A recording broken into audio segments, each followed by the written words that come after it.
మీ యొక్క ఆలోచన విధానం.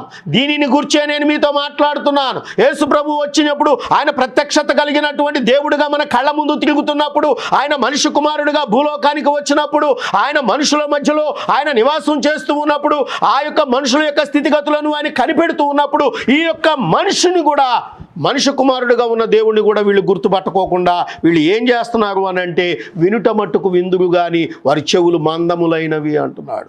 అది లోపలికి వెళ్ళటం లేదు. ప్రియ దేవుని పిల్లలారా, వినటం అంటే వాళ్ళ మాటలు వినపడతాయి, కానీ అది లోపలికి వెళ్ళాలి, చొచ్చుకొని వెళ్ళాలి. నీ హృదయం అనే పలక మీద అది ముద్ర వేయబడాలి.